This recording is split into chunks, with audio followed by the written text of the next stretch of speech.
algunos años, que es muy joven, andará en los 40 años, y en conjunto, la instalación se le llamó Enséñame a volar y yo te enseñaré a pintar. ¿Y por qué hacía este juego? Uno, a mí me interesa siempre las exposiciones que se intercambien públicos, que la gente joven que está emergiendo pueda converger con la gente ya consumada como O'Gorman, y al mismo tiempo la gente que va a O'Gorman eche un vistazo de lo que están haciendo los jóvenes, pero siempre con una temática concreta. Esta frase de enséñame a pintar y yo te enseñaré a volar es una frase que se extrae del autorretrato múltiple de Juan O'Gorman, que es una de las piezas más conocidas, que es patrimonial, forma parte de la colección del Museo de Arte Moderno, y que para los especialistas en plástica en materia de autorretratos serían los más importantes de los primeros 50 años, al lado de las dos Fridas y Retrato con esfera de Montenegro. Entonces teníamos el objeto y se me antojó, yo le quería hacer un homenaje a Frida Kahlo, pero regresando a presupuesto, no tenía posibilidad de llevar un Frida Kahlo, era imposible, no quería hacer una reproducción. O'Gorman y Frida fueron muy buenos amigos, él estuvo muy enamorado de ella, y finalmente, enséñame pies para que los quiero, si tengo alas para volar, enséñame a pintar y yo te enseñaré a volar. Es decir, fue un juego de palabras que me permitió hacer un guiño sin comprometerme a llevar una obra tan cara como una Frida Kahlo, ¿de acuerdo? Entonces, de nueva cuenta, si ustedes lo ven a nivel, si ustedes se aproximan a la pieza a nivel visual, no es desagradable, no rompe, y con el título ya la gente se podía dar una idea de que teníamos esa, que son nidos, prototipos de nidos, más el O'Gorman del autorretrato múltiple y el título de la instalación. ¿De acuerdo? La siguiente, por favor. O'Gorman fue más arquitecto que artista. Los dos.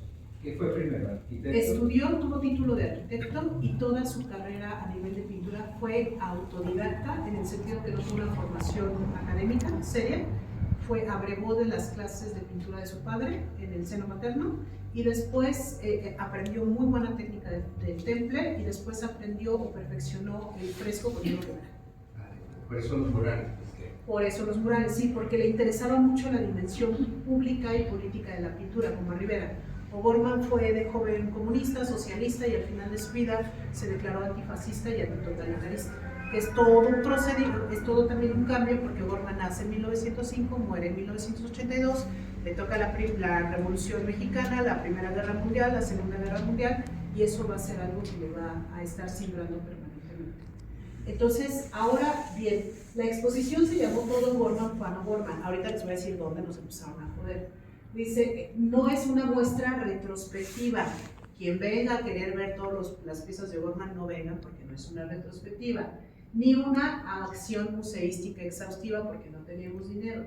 Es el resultado del trabajo sostenido por múltiples voluntades, anhelos y afectos que se han negado al olvido y confirman que la memoria es un derecho que se ejerce con pasión, profesión, solidaridad y afectos. Es una exhibición integrada por documentos, obra, testimonio y reflexiones actuales en torno al tema. Es decir, se reunieron distintas voluntades, el Archivo General de la Nación, la UAM, la UNAM, el POLI, tuvimos también el Museo Caluz y algunas otras instituciones, ¿no? Es decir, todos a ellos les pedimos obra, les pedimos archivo, pero lo que en una ocasión llegó un visitante y dijo, ¿por qué esta exposición se llama Todo O'Gorman si falta mucho de O'Gorman? Decíamos, porque son todas las manos que se han metido para ir haciéndolo un sujeto histórico más visible, que han ido preservando el archivo de arquitectura, que en sus aulas siguen hablando del tema, es decir, como aludir a esa totalidad. Y siempre que hablamos en todo, acuérdense que todo y nada es lo mismo. Cuando quieres abarcar tanto, resulta que quedas en la nada, más bien como una provocación.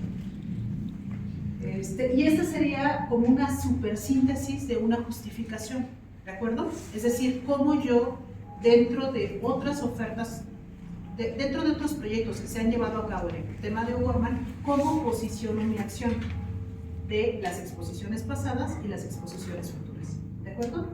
Si tienen alguna duda, compañeros, me dicen. ¿Esta es la expresión de tu...? Esta es la de Luca, la que tuvimos en febrero de este año. La de la universidad. No, esta es ya resultado posterior. Una cosa que yo les quiero sugerir, compañeros, al momento de hacer gestión, es que cuando tengan un sí por parte de una institución, empiecen a buscar a la siguiente institución. para que también les diga que sí, y la inversión que se hizo por 100,000, 200,000, 500,000 pesos se va a poder disminuir porque voy a tener otra sede. Yo ya te voy a entregar un producto casi hecho, tú vas a invertir una menor cantidad y yo como institución o como organizador tengo 2 por 1. Y eso siempre les va a resultar atractivo y a ti te va a ayudar, en el caso de nosotros como fundación, a tener 2 foros y que la gente conozca nuestro trabajo. Por estrategia siempre lo he hecho así. Cuando llegamos a Bellas Artes, cerró el Politécnico. El Politécnico es importante para O'Gorman porque él es un fundador de la Escuela Superior de Ingeniería y Arquitectura. Bellas Artes cierra con la presencia Politécnico y está formada la UAM. Nos vamos a la UAM se la lleva a unos metros de Bellas Artes, pero la UAM nos presta sus vehículos para llevarlo al Politécnico porque el Poli no tenía vehículos. Entonces son ese tipo de estrategias a mediano plazo que a mí me permite multiplicar ganancias de la inversión realizada, sea inversión en investigación, sea inversión en diseño museográfico. Obviamente va a haber adecuaciones en las subsecuentes salas, pero yo ya tengo el proyecto hecho. Y lo mismo si lo hubieras mandado a Francia o a Japón. Tú ya tienes como un instructivo y ya nada más llegas y lo adecuas, sea que quites obra, metas obra o la montes de una manera un poco diferente, pero sabes que es tu misma sala. Eso es algo que yo siempre les recomiendo, compañeros, para que tengan más público, más comunidad y se multipliquen los beneficios. Es algo que yo hago. ¿Te meten camisa de 11 varas siempre? Sí, porque estás haciendo 2 gestiones al mismo tiempo, pero si te dicen que sí, es buenísimo, ¿no? Que es lo que hicimos. Esta exposición la llamamos, primero fue Apuntes para una reconstrucción en la Ibero y después se fue a Bellas Artes. Ahí sí fue un súper rollo. ¿Quieren que la veamos primero en Bellas Artes? ¿Cómo se brincó a Bellas Artes? Sí. La otra presentación, por favor, para que cerremos con todo O'Gorman, que sería la del MUCA. Y en relación a lo que me decían, regresando un poco a la polémica del hoy, el problema que se suscitó, el problema que se suscitó con el hoy tuvo que ver con decisiones al momento de montar la obra. Ese fue el motivo que se suscitó. No fue si me cae bien o no me cae bien, llevamos un año trabajando. Empezó como yo quiero esta pieza aquí, pero yo quiero esta pieza aquí, y empezamos a discutir durísimo porque para mí esta pieza cerraba una sala y para él esta pieza ahí se veía mejor. Se hizo un verdadero desorden y de ahí él montó una obra sola y yo me salí, toda una sala sola. Que fue la última, donde era como donde fue a meter todo, pero volvemos a lo mismo, no es el ejercicio de poder de Adriana quiere que la exposición, Adriana quiere por su gusto que esa pieza esté ahí y entonces como ella es chingona, la pieza va ahí. Es que esa pieza va ahí porque me cierra esta sala y me permite entrar a la otra narrativamente. Y eso creo que no se pudo lograr. Para los pintores, no sé si dijeron conmigo, pero para los pintores su obra son como sus hijos. Entonces cuando exhibes a tus hijos, pues tú como papá esperas ponerlos en un lugar determinado, etc. Para ustedes, que son los profesionales en hacer toda la distribución, ¿no es un conflicto? Yo te podría decir que cada gestión es un hijo. No, lo entiendo en parte, pero él está presentando a toda su familia en una expresión como esa. Pero la familia se la seleccioné yo. O sea, esa obra fue seleccionada durante un año. Y hay cada obra, regresando al tema de la curaduría y el discurso no verbal, cada sala representaba algo. Entonces, el hecho de que una pieza estuviera en un lado o en otro lado no era indistinto. Para él podría ser indistinto porque es su obra, pero para mí no es indistinto porque es un discurso de comunicación. Entonces ahí, por eso digo que es tan importante, donde tiene que haber un respeto profundo al otro. Y es ahí donde se llegó. A mí me terminó diciendo, es que tienes criterio de diseñadora de interiores. Entonces dije, ¿cómo voy a tener criterio de diseñadora de interiores? Yo no puedo permitir que tú me digas.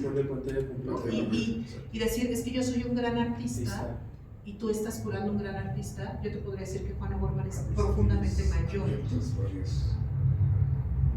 O sea, yo he curado para gente de arte moderno hiper mega evaluado. Entonces no podemos entrar en esas discusiones porque ahí volvemos a lo que yo platicaba ayer, son asuntos de poder. Yo, si me quejo de que hay un asaltante en la calle y me maltrata, ¿por qué voy a ser el asaltante dentro de una sala de museo? No tiene lógica.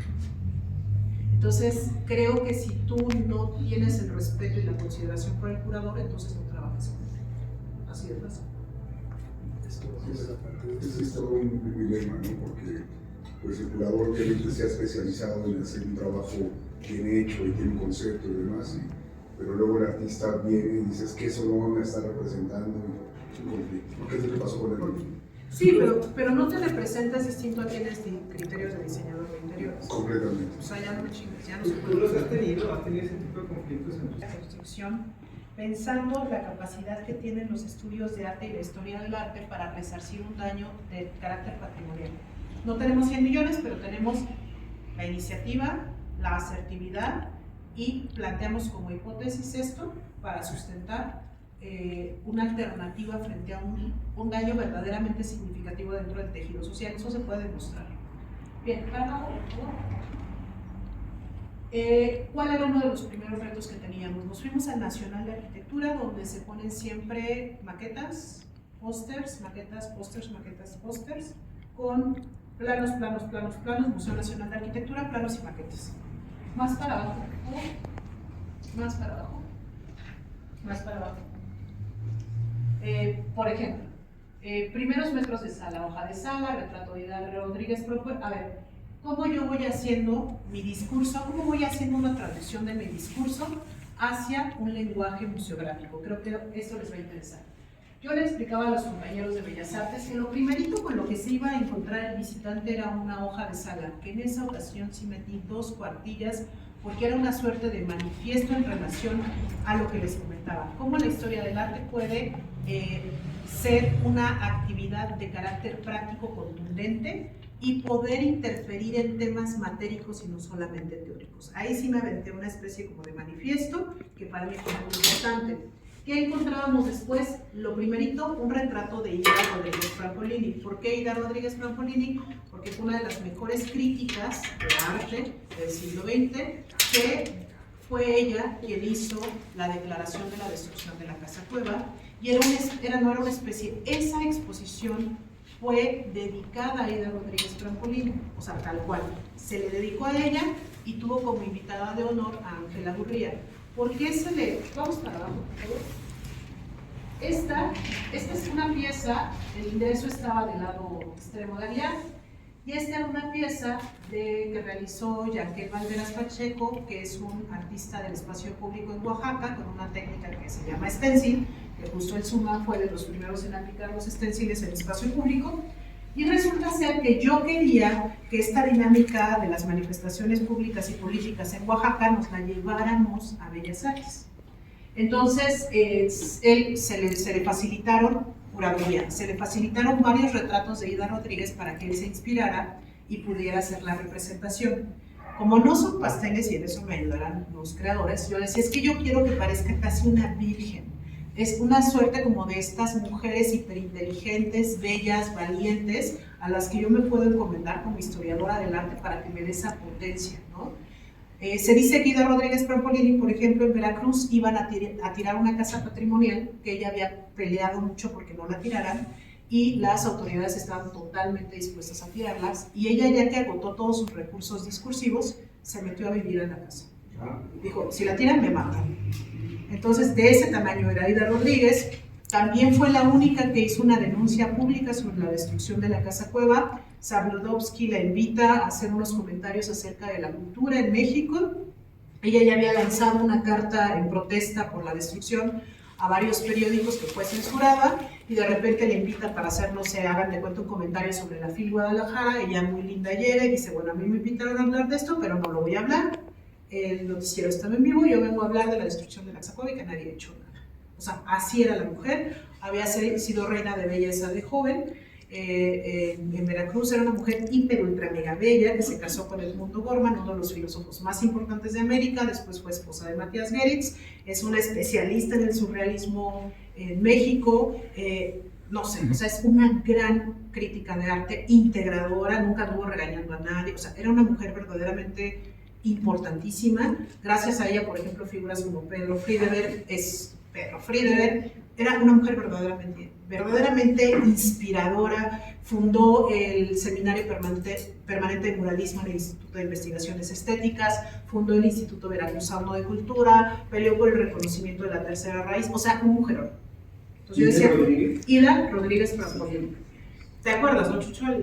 Sí, sí, bueno, ahorita que hablas de la maestra Ida, escribió un super libro, era un librazo, que se llama Trata de Documentos. Es editado por las galerías de la imprenta de la universidad. Yo no entiendo por qué la imprenta universitaria no reedita estas clases de textos tan importantes sobre libros. Sí, exactamente. Y ahí vamos a hablar de se convierten ahí pues no los distribuyen o en tesoros para los revendedores que igual costando carísimos. Con siglo XXI, por ejemplo. Yo me acuerdo que compré mis primeros libros del surrealismo con los manifiestos surrealistas con Breton y Benjamin Perret y una serie de grandes escritores en el momento, y de pronto ya no los encuentras en la librería, ¿no? Sí, ya no sé. Afortunadamente yo los compré en un momento determinado. Y que eran baratos, ahorita sí, son carísimos. Sí, son... Ya ni hay, más de un libro cada vez están desapareciendo. No, pero si los hay de ese tipo son carísimos. Igual con Era, ¿no? En el caso de Ida, entonces yo le decía ya que quería esa pieza. Sí, es una mujer increíble. Y yo quería como ese sentido como de la Virgen, ¿no? Como esta Virgen protectora de las historiadoras del arte que tuvo ese valor y ese estar bien plantada en el piso, pero sobre todo hiper mega culta, documentada, o sea, de verdad, los invito a que conozcan su trabajo. Y ¿qué me tenía nerviosa de esta exposición? Además de que iba a ser toda una propuesta museográfica en contra de las prácticas muy desgastadas en el Museo Nacional de Arquitectura, que lo iba a hacer, que me tenía preocupada, que me dijeran que un stencil traído de Oaxaca, que sobre todo se fortaleció con los movimientos en contra de la APO y todo ese rollo, me voy a decir, ¿cómo crees que vas a traer el Museo Nacional de Arquitectura, Palacio de Bellas Artes, un stencil callejero? Y a las autoridades nunca les pasó por la cabeza eso. Entonces podemos decir que si no fue el primero, fue uno de los primeros stenciles callejeros que se metieron a un espacio de exhibición. Fue como un caballito de Troya. Yo estaba hiper mega nerviosa, se los juro, cuando yo estaba haciendo mi justificación, porque te van pidiendo avances de, a ver, Adriana, ¿cómo vas? Ya está el guión curatorial, pero a ver, dime cómo va la distribución, cuándo llegan las cosas. Cuando dije, viene el autor tal, se los juro que dije, no, se va. Nunca dijeron nada, y la pieza era ese homenaje a esa mujer. ¿Y a qué se contribuye esa de que nunca dijeron nada? O sea, tú tenías esa la ignorancia. Sí. Pues es que si lo ves, no piensas que es realmente una expresión callejera. Pero es que eso es lo interesante, ¿no? O sea, poder darle el sentido, el lugar. Y también mucha gente de los que hacen espacio público te dicen, es que ese stencil no tendría que estar en un museo o en la calle, porque su origen es la calle. ¿De acuerdo? ¿Qué hicimos como segundo punto? En un 8M hicimos que el stencil se fuera a la calle. Se hizo la representación en la calle. ¿Mande? En el 8M, en el contexto del Día Internacional de la Mujer, se puso el stencil en una calle de Oaxaca. Entonces así se cerraba el ciclo. Teníamos el stencil en el museo y el stencil en la calle. Su ambiente natural. Exactamente. ¿Y ese siempre fue del artista? Sí. ¿Qué se hace ahí? Conceptos curatoriales. Le explicas la historia de por qué es importante, obviamente haces un estudio previo. Yo ya conocía la obra de Yankel y le dije, es que yo quiero que tú me hagas una pieza para el espacio. Obvio, él se quedó feliz porque una de las cosas que le emocionaba, pues justo era, en mi lógica era la propuesta, pero en su lógica era, es que voy a exponer con O'Gorman, ¿no? Porque justo, sí, no, pero además con O'Gorman, ¿no? Porque las obras expuestas estaba Vicente Rojo Cama, estaba Gabriel Macotela, estaba O'Gorman, estaba pues una gran diversidad de artistas, ¿no? Y para él su mentalidad era de voy a estar en una colectiva con ellos, y estaba muy contento. ¿Y le fue bien? Le fue muy bien. Dentro de los propios oaxaqueños, varios estuvieron muy contentos con tenerlo a él porque sí lo entendían como un espacio de visibilidad. repito, va a haber gente que te va, así como dicen todo Gorman y no hay tanto Gorman, museo cuando es el espacio público, pero eso a mí como curadora no me preocupa, ¿sabes? O sea, sé que es un riesgo que voy a cubrir. Me preocuparía más que mis fundamentos teóricos estuvieran jodidos. La pieza es muy bella, sí, y además es bastante grande. Otra cosa, uno dice, no, es que yo quiero que mi obra se vea preciosa. ¿Qué teníamos? Uno doble o triple altura con Bellas Artes que hacía que todo se viera chiquito. O sea, la pieza de Adán Paredes de casi 1 tonelada, grandota, aplastante, se hacía chiquita. Entonces, son esas cosas que son muy bellas dentro del concepto curatorial, cómo juegas con el espacio, cómo el espacio te puede ayudar mucho y cómo el espacio también puede ir en contra de lo que tú estás buscando. Pero es como bailar con Venus. Entonces, ahí es donde, hace un momento decíamos, ¿por qué lo hacemos? Porque me apasiona. Y es ahí donde, por eso lo vuelvo a comentar, es una problemática que se va resolviendo, perfeccionando, mejorando. Es un ejercicio extraordinario. Bueno, a mí la verdad es que me fascina. La siguiente, por favor. Después que teníamos, eran unos muros, compañeros, cada muro de ahí eran unos 50, 70, 100 metros. O sea... Pero, pues hiciste unas pláticas, ¿verdad? Ahí para la discusión de la parte de arriba de Bellas Artes, ¿no? Sí, esas. Hiciste unas pláticas ahí. Exactamente, así es.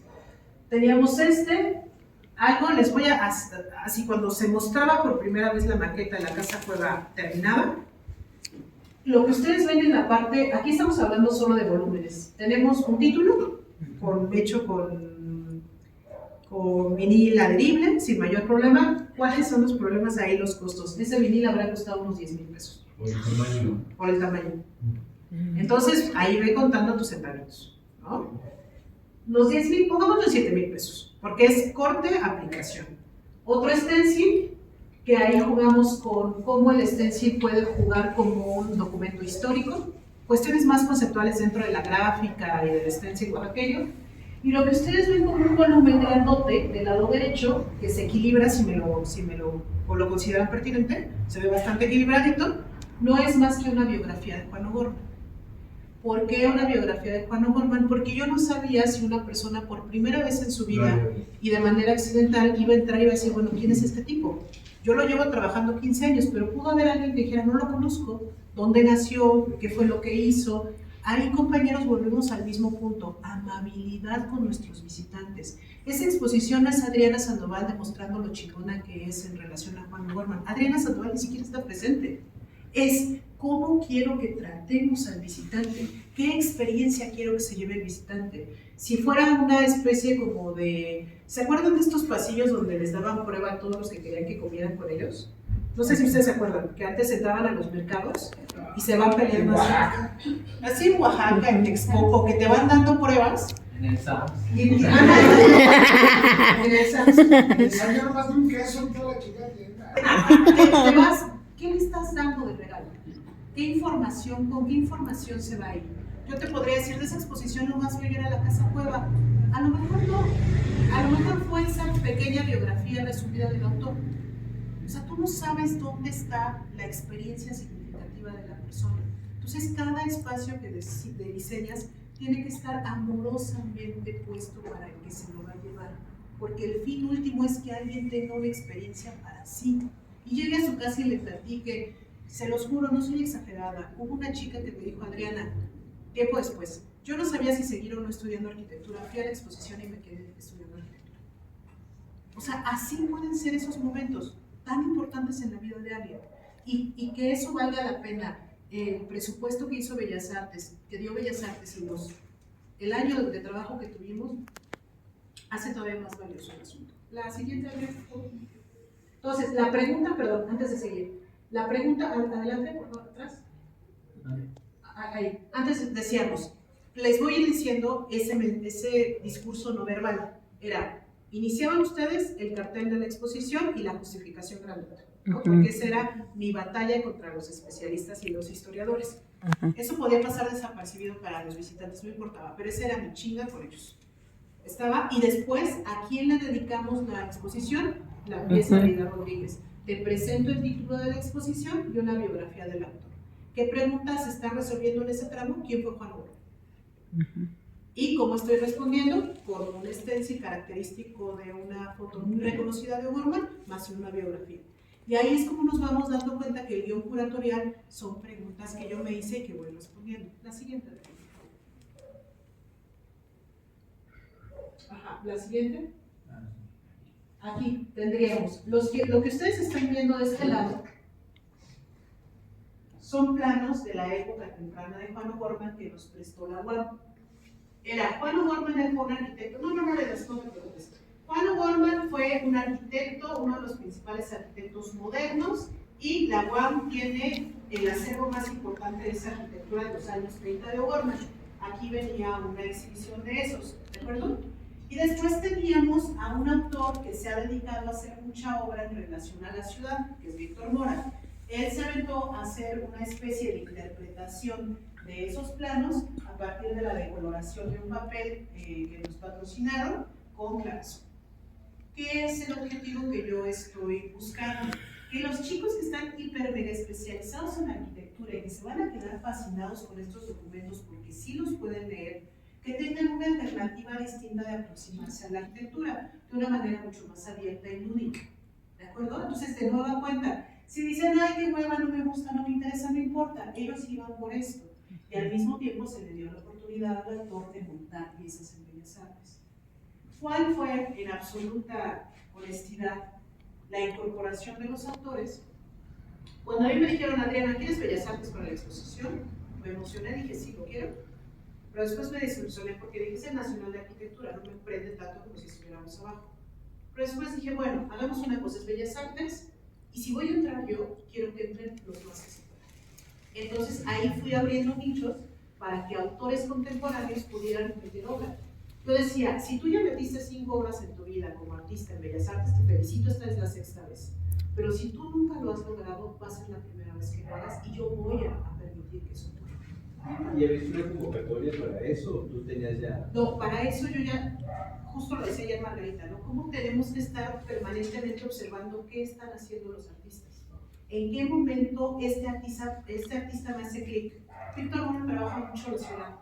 No fue algo que yo le solicitara que le fuera ajeno o acomodadizo. Es tu lenguaje, tus preocupaciones coinciden perfectamente con esto. El chico que vea los 2 elementos o la persona que vea los 2 elementos se va con las 2 propuestas. Uno, conoce dónde puede localizar este archivo de la UAM Azcapotzalco, y otro, conoce a un autor vivo que también se inspira en la ciudad. ¿De acuerdo? ¿La siguiente, por favor? ¿Cómo consiguieron el archivo de los planos? ¿A través de la familia? No, a través de una muy buena relación con la UAM, a través de una muy buena relación con la Universidad Autónoma Metropolitana, que tiene el archivo. Esa vinculación la hice desde la maestría. La UAM los compró en los años 80 a un familiar. ¿A la familia? A un familiar. Okay. ¿Por qué la UAM no ayudó en el proyecto de la casa? Por falta de recursos. Cuando nosotros estábamos buscando la apertura de la casa Nancagua para comprarla, la UAM estaba comprando la casa Leonora Carrington. Y Slim estaba contando. Slim, la UAM estaba comprando la casa de Leonora Carrington y Slim estaba comprando la casa de Tovaría de Pesa. ¿Quién más iba a comprar? FEMSA nos dijeron, sí nos fascinaría, pero tenemos todo comprometido. COPEL nos dijo todo comprometido. Con Jumex no logramos llegar. Con Jumex no lo logramos. Y Jumex para el año entrante tiene una colaboración, nos solicitó una asesoría porque el tema O'Gorman se va a tratar en septiembre del año entrante. O sea, estamos bien conectados, pero siempre que se habla de dinero es donde todo se pone complejo. Porque hay muchos pidiendo dinero y hay muchos teniendo proyectos donde se requiere dinero. Me voy a ir más rápido para que terminemos. Aquí que fue una instalación, elementos de madera, donde yo decía, ¿qué caso tiene poner una maqueta de la casa donde vivió Diego y Frida, que está en Altavista, está en Ciudad de México? Mejor los invito a que vayan a través de la incorporación de los elementos que caracterizan a esas casas. O'Gorman es un arquitecto funcionalista que se va a la par de Le Corbusier y otros arquitectos modernos. ¿Cuál es lo que le identifica o le diferencia de ellos? La incorporación de elementos locales como la piedra bola, el tesonte, los cactus, el colorido de las casas que le dan los exteriores, y entonces hicimos una síntesis de esos elementos para hacer evidente cuál era la personalidad de O'Gorman en el contexto histórico de la arquitectura moderna. De nuevo, eso es síntesis. ¿Para qué me pongo a decir en una lámina o Borman es un aprendiz o es un alumno indirecto de Le Corbusier y les hizo sus casas a Diego y Frida, pero como Frida tenía su casa azul y en México el azul representa alejar a los espíritus de los habitantes de esas casas? O sea, sí está todo eso, pero a una síntesis. Sí. Sí. Pues eso parece un diseño prehispánico, ¿no? Pero en los trazos que hay ciudades, en muchos estados de la República, donde los trazos son geométricos. ¿Tú crees que Paquimé tenía conocimiento, por supuesto, no? Claro, claro que sí. De hecho, por ejemplo, En Chihuahua, en sí, Casas Grandes. sí, pensemos, por ejemplo, la importancia que tuvo Mitla para gente como Frank Lloyd Wright o para los grandes representantes del arte internacional, cómo fue tan importante la zona de México. Pero no solo es esa exotización o vista desde el exterior, como los locales también incorporaron a los lenguajes occidentales elementos regionales. Eso es importantísimo. La siguiente, compañeros, me voy a ir así de cómo es concepto. Aquí, este es uno de los últimos retratos que se le hace a Juan Borman un poquitito antes de morir. Esto lo hace Flor de Acuño, del 82. Y aquí, ahí les va museografía. Dijimos, ¿quién es Juan Borman?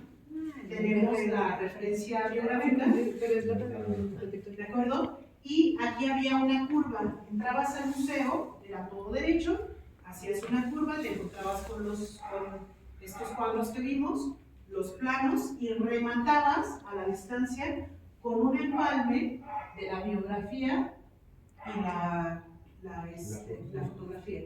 Pero son dos planos que hay más o menos unos 5 metros de distancia. Pero lo que a mí me fascina hacer en museografía son estas lecturas. A mí me encanta caminar la sala, y yo lo digo, es que es la museografía y la curaduría empalmada, es el ritmo que tú le quieres tocar al visitante. ¿Quieres que se vaya rápido? Hora tras hora. ¿Quieres que haya un descanso? Es como bailar. Ustedes recuerden cómo se desplazan dentro del museo. Pasan a una pieza, después pasan a la otra, es como bailar, por eso acabamos tan cansados de los pies. Entonces, por eso ahí también está la cordialidad de, yo a estas alturas creo que ya se cansó y mejor le ofrezco un espacio para sentarse.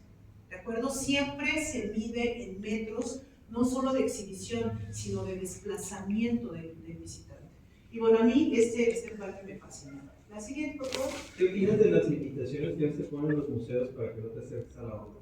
Mira, yo de los sentidos también, que te ponen flechitas. Yo estoy a veces muy enojada con eso, pero ahora que estuvimos en el MUCA, el único temple completo de unos 15 millones de pesos, alguien fue y me trajo.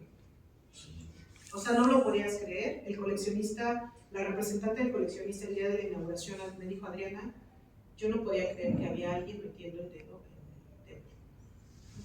Pero también inauguramos con 200 personas. O sea, no había manera de vigilar todo.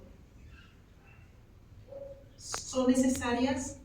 Si volvemos a la conversación de ayer, si tuviéramos una comunidad más fortalecida, ya no estaría. Pero no podemos dar por sentado que eso no va a pasar. Pero en todos los museos pasa. Exacto. Entonces también es que también, como que a veces las texturas te dan curiosidad y te dan ganas de Perdón, pero... La siguiente, por favor. Esta es una pieza de Maribel Avilés.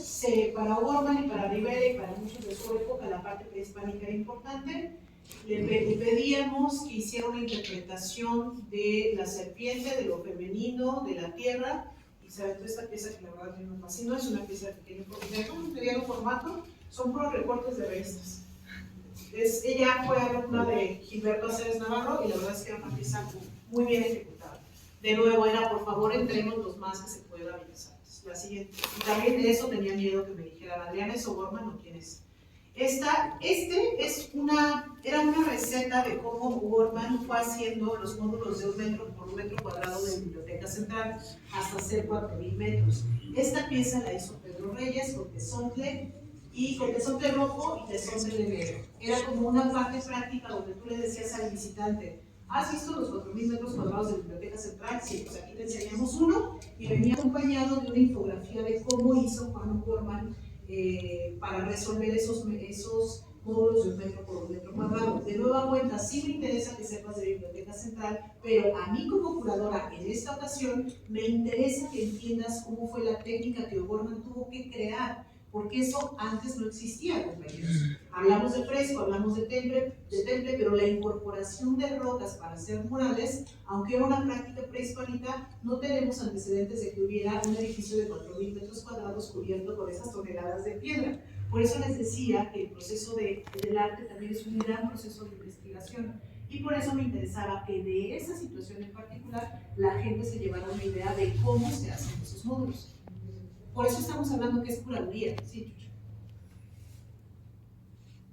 Lo que le platicaba ahorita a mi amigo era de que O'Gorman viajó por todo el país, por todo, recolectando piedras para ensamblarlas en su mural. Eso es increíble.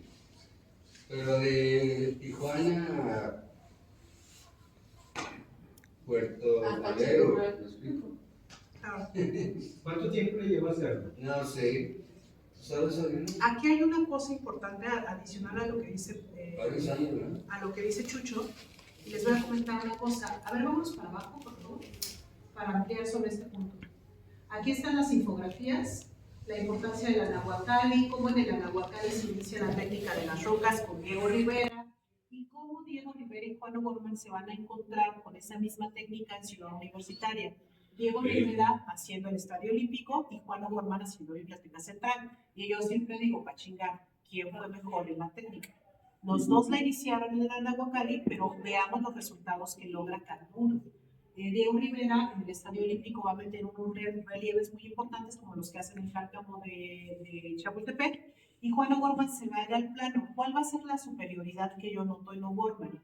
La cantidad de colores que mete en Biblioteca Central. Es una paleta mineral muy amplia. Y esto, en parte, sí tiene que ver con los viajes que hace O'Gorman al interior de la República, pero también con un ojo muy educado o muy fortalecido en materia de paisaje. O'Gorman, la mayor parte de su obra de Caballete es paisaje. Entonces se entiende que una persona que conozca también el paisaje pueda hacer una síntesis o una equivalencia de, claro, las montañas de tal lugar tienen tales colores, la relación de la montaña con el cielo, cómo se va a relacionar mi obra cuando se aloca con el cielo.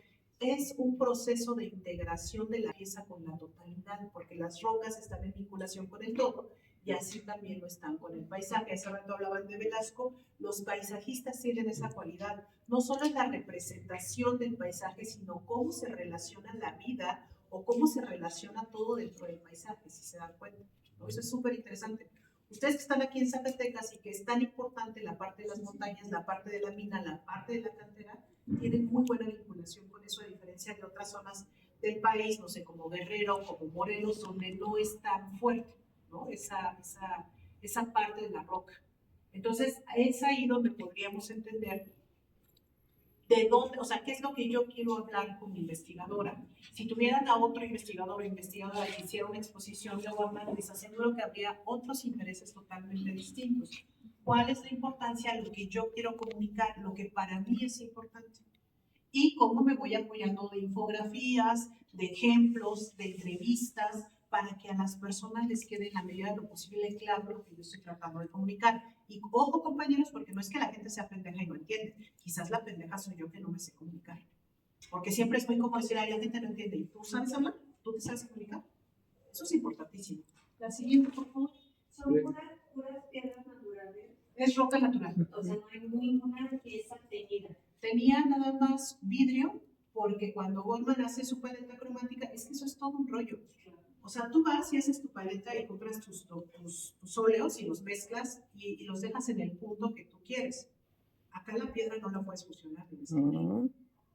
Aquí tienes que ir agarrando la roca y decir, conseguí 50 ocres. ¿Cuál es el ocre que me ayuda a expresar lo que quiero expresar? Entonces consiguió un montón de azules o verdes, pero ninguno le satisfizo y tuvo que mandar a hacer un esmalte o vidrio que sí se adecuara a la surfería. Es el único que no es roca.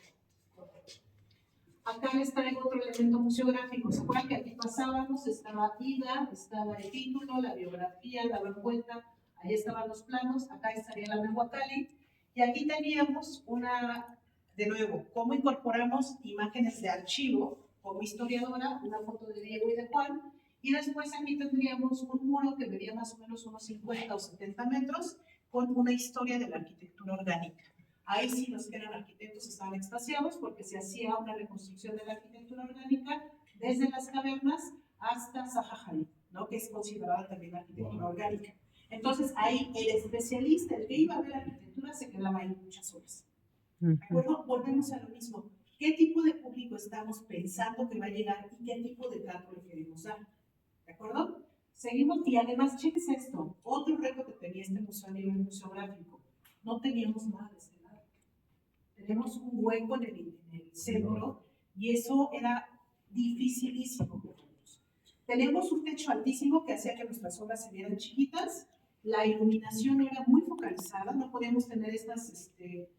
Además, teníamos filtraciones de agua, teníamos luminarias fundidas y no teníamos luces direccionales en el Palacio de Bellas Artes. ¿Eso sí? Sí. ¿No está peor?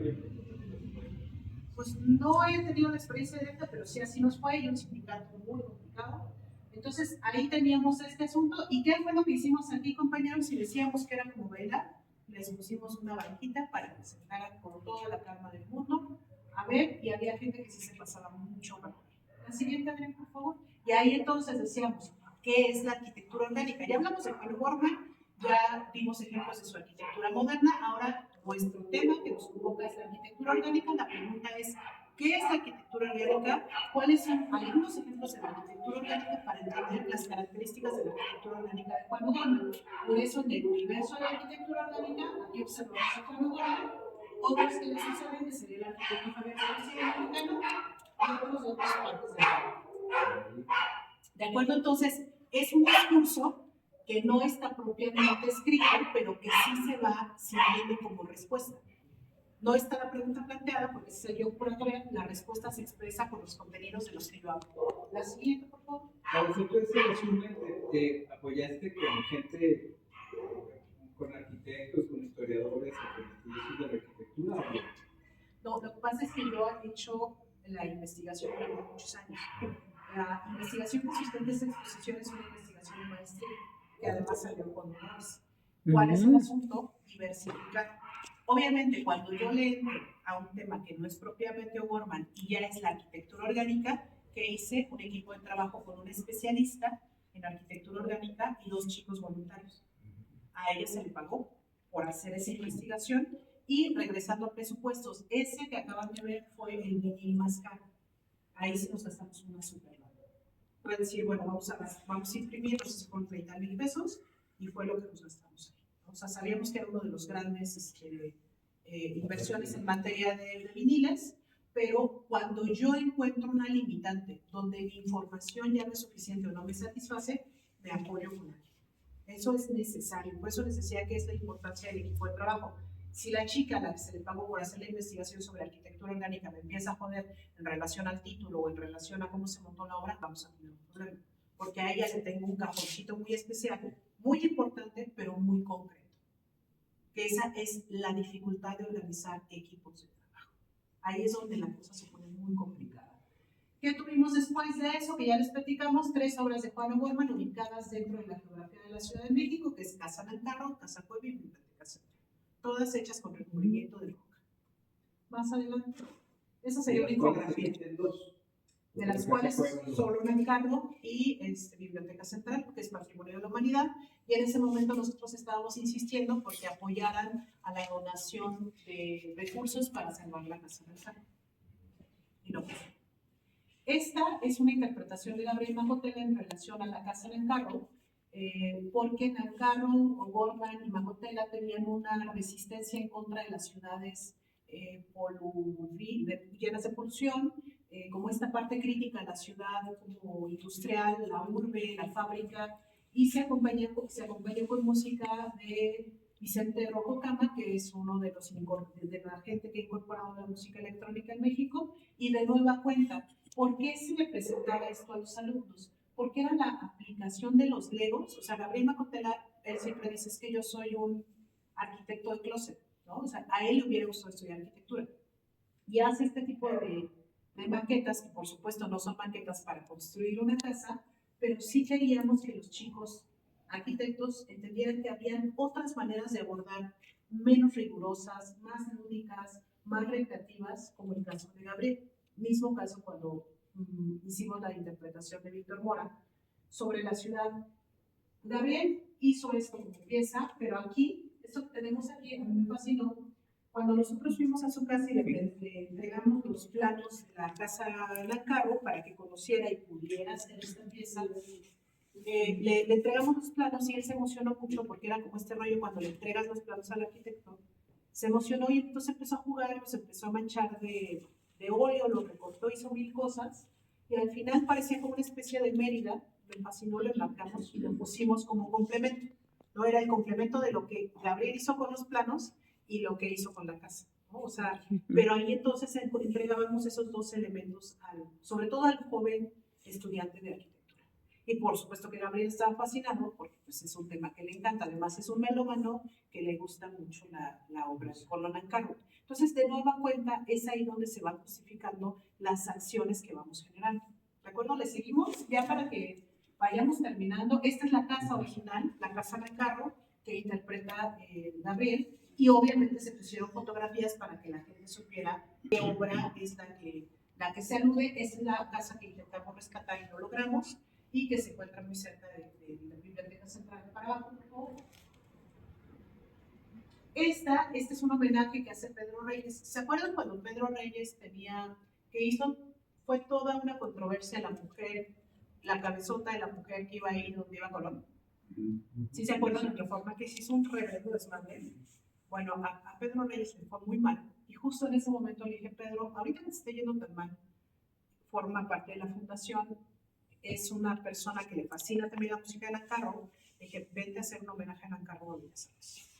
O sea, son esos actos que a mí como curadora y como gestora siempre me encanta hacer. O sea, porque tengo por ahí una huella, una herida con la injusticia que no soporto.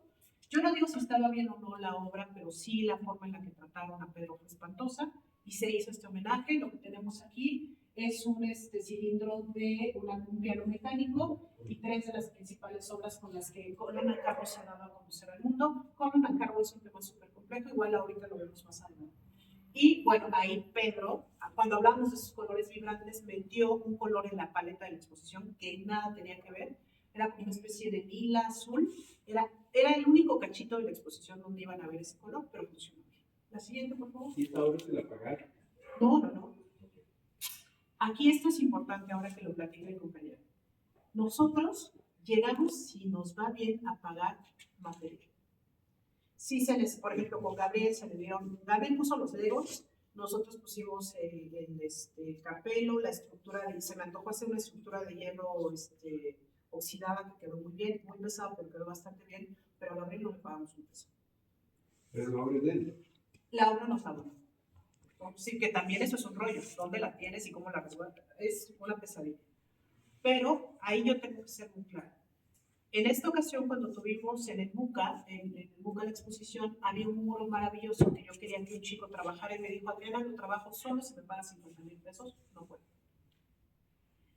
Yo no, aquí compañeros, quiero ser muy clara. Hay gente que incluso salió un meme de, sí, muy padres tus exposiciones, pero no le pagas a los artistas por producir. Ay, no, sí, es que me tendrían que pagar. Yo les contestaría, muy chingona tu exposición, pero no le pagas a tu gestor. ¿No? O sea, sí la obra llegó solita, se brincó. Por supuesto que no. A ver, esto no significa que mi violencia sea más fuerte que tu violencia. Reconozcamos que los dos estamos en un sector pauperizado y complejo. Me fascinaría pagarle 50,000 pesos a todos los expositores. Me encantaría, se los juro que sería la primera persona más feliz en poder entregar ese cheque o esa transferencia. Me fascinaría que me pagaran lo digno por haber trabajado un año para una gestión de este tipo, también me encantaría.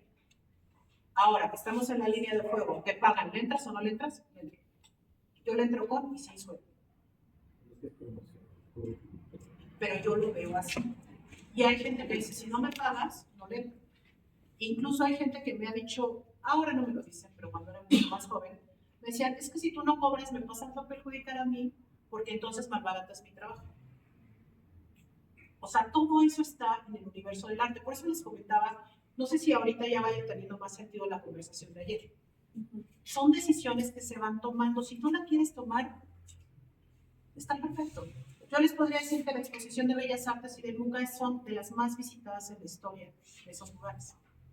Yo me quedo con esa satisfacción. No son dólares, no es dinero. Fueron más o menos 60,000 visitantes acá. En el MUCA fueron 25,000 visitantes. Y decíamos, si les hubiéramos cobrado de a 10,000 pesos, ¿cuánto hubiéramos recaudado? De a 10 pesos, ¿cuánto hubiéramos recaudado? 25,000 por 10. Pues un show. 2 millones. 2 millones. O sea, 25,000 de a 10 pesos, compañeros. Y suena muy bien. ¿Estamos de acuerdo? Hubiéramos podido pagarle a los que se expusieron. Y me dice un chico, ¿sabes que si hubieras cobrado 10 pesos, a lo mejor hubieran llegado 12,000 y no 25,000? Sí, también. Dices, ¿por qué es tan importante, compañeros, hacer análisis? En dónde sí podemos cobrar, en dónde también les ha pasado a ustedes. Unas actividades súper chafas que cobran carísimas. Entonces, es un problema. ¿Cómo podemos hacer un punto medio? Ese es el reto. El reto no es quejarnos de los que están chafas y cobran caro, los que hacen muy bien y no cobran. El reto es decir, a ver, estructura. ¿Cómo podemos hacer un sistema donde se puede equilibrar? Y es ahí donde muy poca gente está metiendo mano. Se los juro. Muy poca gente está metiendo mano. La siguiente, por favor. Ahora sí llegábamos a esta parte, a mí me fascinaba. Les dijimos que la exposición fue dedicada a Aida Rodríguez Prampolini. Y nuestra artista de honor fue Ángela Gurría, una de las primeras escultoras mexicanas, mujer. Esta escultura que tienen aquí se llama Espejo del Tiempo y fue una escultura que hizo Ángela y que cuando Juan llegó a visitarla a su estudio le fascinó. Y en algún momento Juan le dijo Ángela Gurría era muy bella y Juan la consideraba una gran escultora y en algún momento le dijo, oye, a mí me encantaría hacerte un retrato, Ángel. Y ella le dijo que no, porque no podría pagarle. Y O'Gorman le dice que entonces quiere esta pieza a cambio de un retrato que ella hace maravilloso. Hacen un intercambio y esta pieza va a estar en el jardín de la Casa Cueva. ¿Y cómo dijimos ¿qué dijimos? ¿Cuál era el sentido de la exposición de la Casa Cueva? Una reconstrucción. Sí. Una reconstrucción. Y yo decía, bueno, si tenemos la escultura que estuvo durante mucho tiempo en el jardín, ¿por qué no nos traemos la escultura al jardín? Ya no está la casa, pero sí la escultura. Ya no está el jardín, pero ¿qué tal que si hacemos una serie fotográfica que se le encargó a Juan Rebollar sobre las características del Pedregal? Porque la Casa Cueva está ubicada en el Pedregal de San Ángel y aunque la cueva ya no está, las condiciones de vida de flora y fauna sí persisten. Entonces me dediqué, o lo invité, tampoco se le pagó, a hacer una serie fotográfica en relación al Pedregal. ¿De qué le funcionó al autor? Hizo una vinculación con la REPSA y de ahí tuvo una colaboración importante, ¿no? Entonces decíamos, el Pedregal existe y se avienta a hacer toda esta serie que eran los elementos que viven a la altura de la lava, los que brotan helechos de la lava y demás, y los elementos que se encuentran en las copas de los árboles, como si nosotros estuviéramos plantados ahí y estuviéramos viendo hacia la parte más alta, si estuviéramos en el Pedregal, que serían las copas de los árboles, y el Pedregal es un nombre el Pedregal de San Ángel, como su nombre lo indica, es un terreno pedregoso, y entonces la base es esta. También hablaba de la renovación, como después de la erupción de Volcán Xitle, que destruyó todo, se genera de nueva cuenta la vida. Ahí son los conceptos. Y aquí teníamos fotografías, sobre todo, de la Casa Cueva, poniendo particular énfasis en el jardín. Conclusión, esto era una suerte de reconstrucción del jardín de la Casa Cueva y lo insertaba adicional o lo fortalecía la escultura que había estado en la cueva. ¿Era la casa donde vivía Borno? Así es. ¿Y por qué se cayó tan? Llegamos a esa parte, si quieres. Entonces tendríamos eso, ¿de qué nos funcionó? Que teníamos unos techos altísimos. La pieza sobre todo se disfrutaba. ¿Se acuerdan que les decía que el centro, el hueco era muy incómodo? Pues ahí le sacamos provecho porque te parabas en el balcón contrario y era como tener el paisaje, ¿no? No se veía detalle, por supuesto que no, pero como instalación se veía padrísimo. Ya tenemos aquí una hoja de sala, la imprimimos con ese color tan espantoso porque ya no nos alcanzó el vinil. Entonces tuvimos que hacer una base de fondo y encima un vinil, porque ya no nos alcanzaba el tiempo para que se rasurara el vinil y se aplicara a muro. Además teníamos problemas de humedad.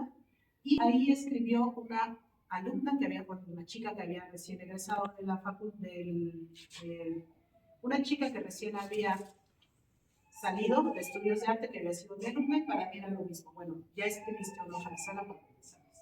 La siguiente, por favor. Aquí está la toma, un poquito más cercana de esa pieza que todavía llegó cuando nosotros inauguramos en octubre. Cuando inauguramos estaba llena de moho. O sea, llegó del jardín de la maestra Ángela, todavía estaba arriba, con moho a Bellas Artes. La siguiente.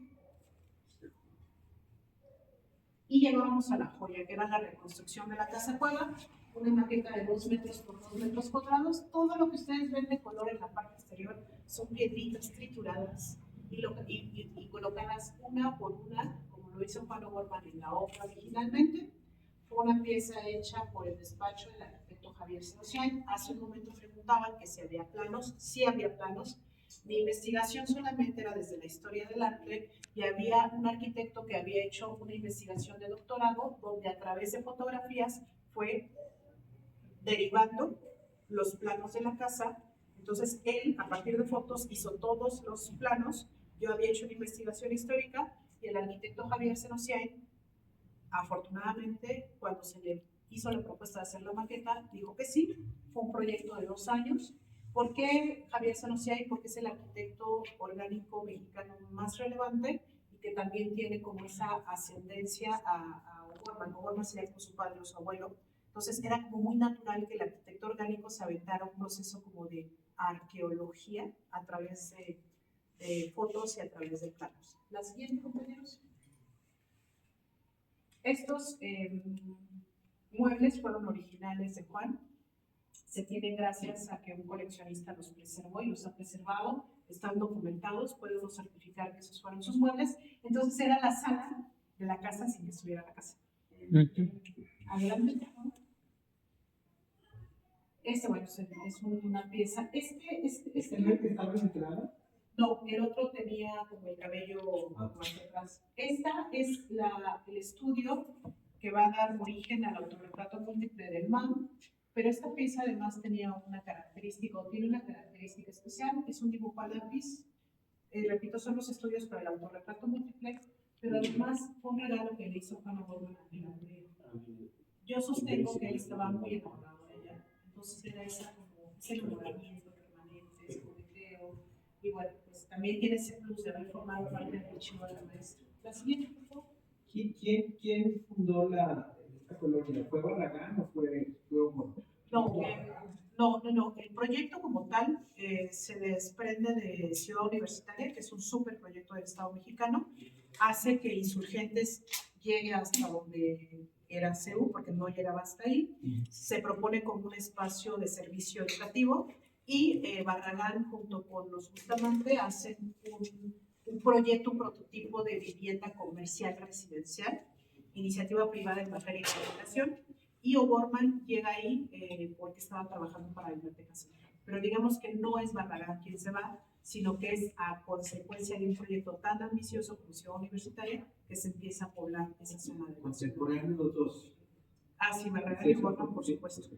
Bueno, ahí les va.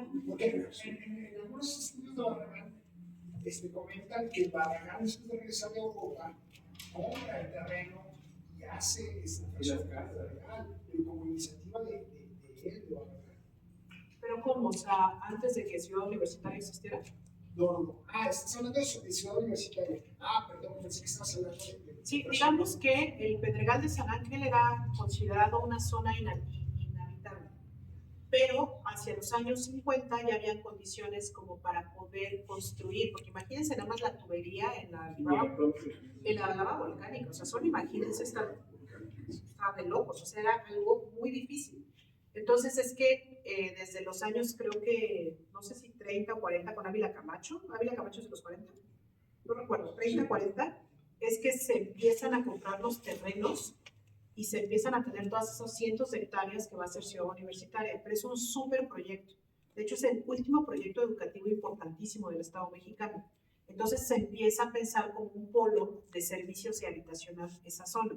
Hay una zona popular, marginal, en Santo Domingo, una zona habitacional como los multifamiliares que estaban en boga, pero también hay un proyecto importantísimo de la iniciativa privada de Barragán, que son residencias horizontales para gente de una posición económica específica. Entonces son como los distintos modelos habitacionales, y en esos distintos modelos incorporamos el de O'Gorman con la arquitectura orgánica. Entonces ahí es más o menos el discurso.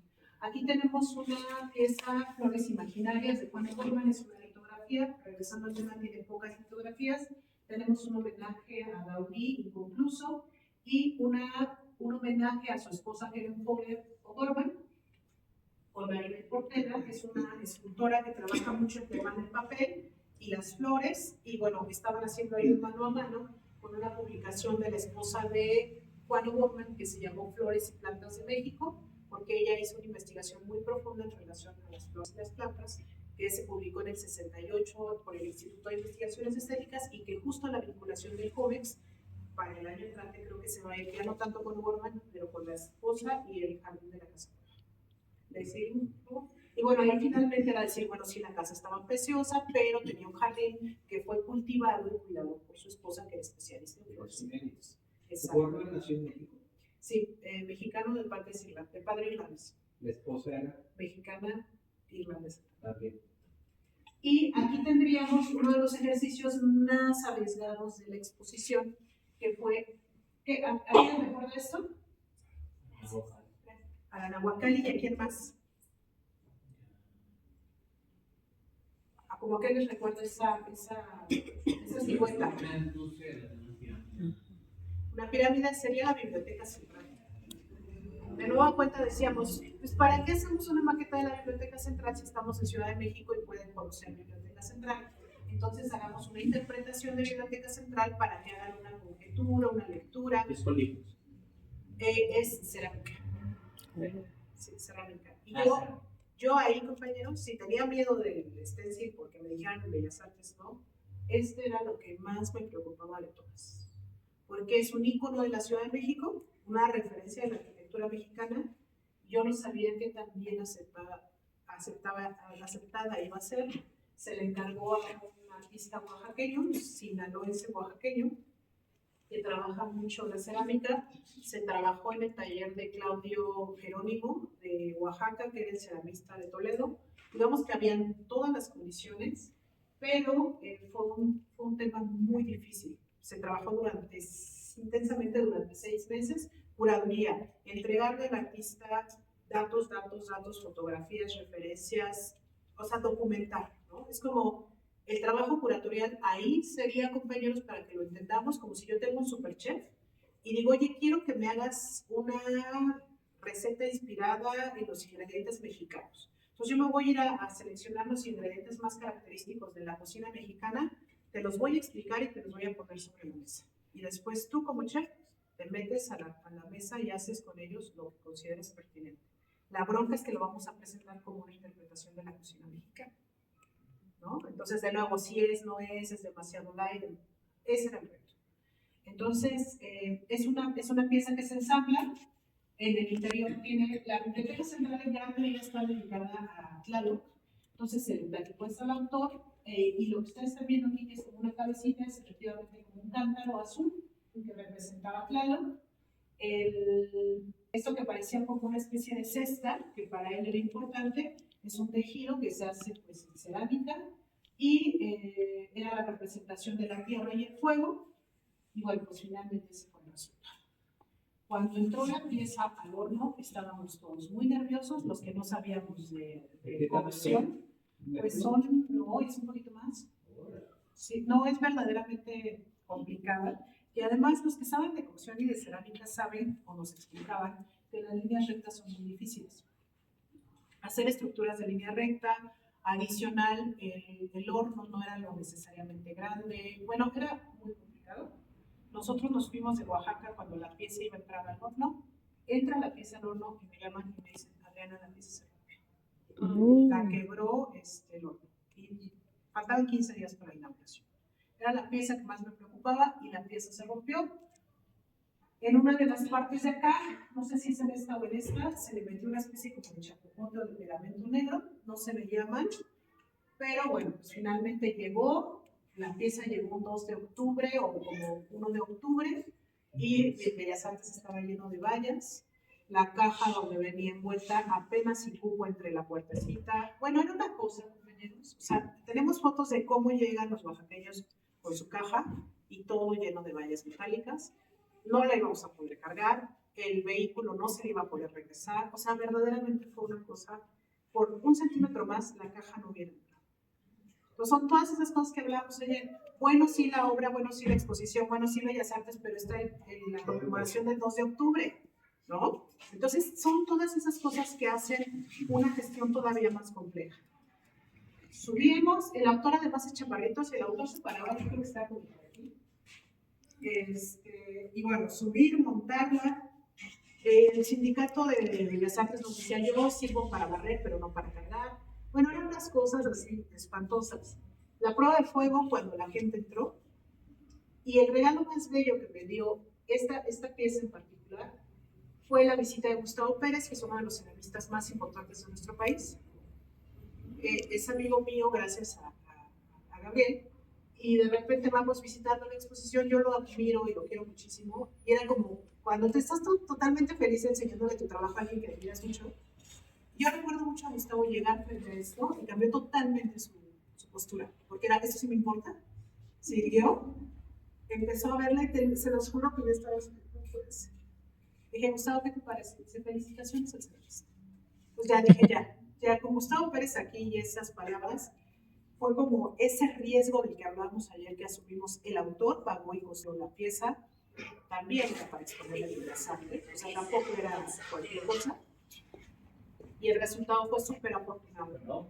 ¿Qué tenemos aquí? Bueno, fotos de la época de cómo era la Biblioteca Central, cuando vuelven hablando de las rocas, las mujeres jovencitas que trabajaron en ir colocando todos esos 4.000 metros cuadrados para que la Biblioteca Central hoy sea patrimonio de la humanidad, mujeres que ni siquiera sabemos sus nombres, hechos, bueno, que sustraídos además de un archivo de Tomás Montero, que es un fotógrafo importante poco conocido, y otra pieza de Ernesto Álvarez que tiene una simbología muy parecida a la Biblioteca Central.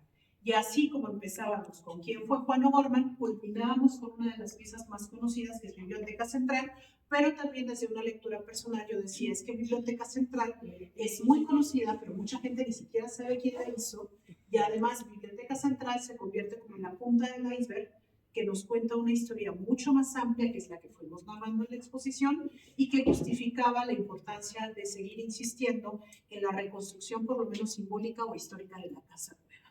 Y eso es un guión curatorial, es un guión museográfico. Y así se deja.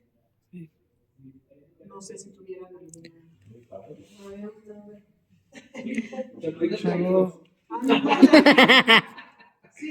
Sí, fue un año de trabajo. Después nos brincamos a ver, y luego ahí van los pudores, ¿no? O sea, sí fueron 60,000 personas de visitantes. Después se la querían llevar la UAM, y yo decía, es que, ¿por qué se va a llevar la UAM a unas calles? Pero me da mucho pudor, pero no quería decirle a la UAM que no cuando ya nos habían prestado los planos. Se fue a una casa chiquita, la casa de la imprenta, tuvo su pequeño público, y después se va al norte de la ciudad con el Politécnico. No nos fue tan bien porque no es tanta gente la que va. Habríamos tenido ahí unos 20,000 visitantes versus 60,000, pues no era tanto. Y de ahí nos vamos a otra exposición que fue todo Juan O'Gorman, que tiene muchos elementos de esa, pero incorporó otros. A mí me da pudor, ¿por qué? Por este rollo de la novedad, porque siempre está produciendo algo innovador, pero ha sido la forma en la que yo he podido ir capitalizando ese interés que tienen las instituciones. La Facultad de Arquitectura nos invitó, quería que lleváramos la Casa Cueva, sería una itinerancia, ¿estamos de acuerdo? Y después los compañeros del MUCA nos dicen, nosotros aquí no podemos aceptar una itinerancia, necesitamos una exposición nueva. Entonces, en un tiempo más o menos de 6 meses tuvimos que modificar, incorporar y cambiar para poderla titular de otra forma. A mí me daba pudor, por supuesto que me daba pudor, porque en el sentido primigenio no es una exposición totalmente nueva, pero tampoco había condiciones para yo tener 1 año o 1 año y medio para hacer una exposición nueva.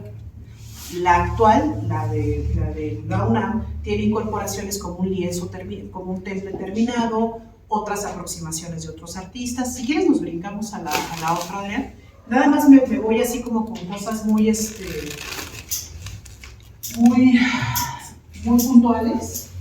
Y para ya terminar, porque ya son casi también las 8, para que tengamos como una conclusión sobre todo, para ir atando, para ir cerrando. No sé si hasta aquí, compañeros, ¿se acuerdan de lo que les decía ayer así? Preguntas que me generan pudor hacer. ¿Hay alguna pregunta pudorosa de la mayoría de investigación que quisieran hacer? Sí, yo tengo. Sí. ¿Qué te inspiró a escogerlo a él, por lo largo de tal extensión y no a otra persona, a otro arquitecto, artista, otra personalidad que te desarrolló? Fíjate que es una pregunta que me hacen con frecuencia. Yo te podría decir que yo no lo escogí conscientemente. Yo me encontré a O'Gorman cuando iba en la primaria, en mi libro de placer, de 5º grado, donde venía el libro de historia, y en la portada venía el algo de Orozco. Yo me recuerdo en mi pupitre moviendo mi libro y llegando a conocer a O'Gorman. Me encantó, después lo conocí en el Museo de Arte Moderno en la secundaria, después fui a la Facultad de Filosofía y Letras y conocí a su hermano. Más que O'Gorman, más que Juan, estaba yo fascinada con el mundo O'Gorman y cómo la importancia del pensamiento histórico-filosófico que tiene O'Gorman en el mundo para ver la América Latina. ¿Y el mundo es escritor? El mundo fue, ahí les va, el papá de Juan fue químico, ingeniero de minas, y abandona la ingeniería de minas para ser pintor. O'Gorman, Juan es primogénito, va a ser arquitecto, abandona la arquitectura para dedicarse a la pintura. Y Edmundo va a ser de la libre de derecho, abandona la abogacía para hacerse historiador. O sea, son 3 así superhumanistas.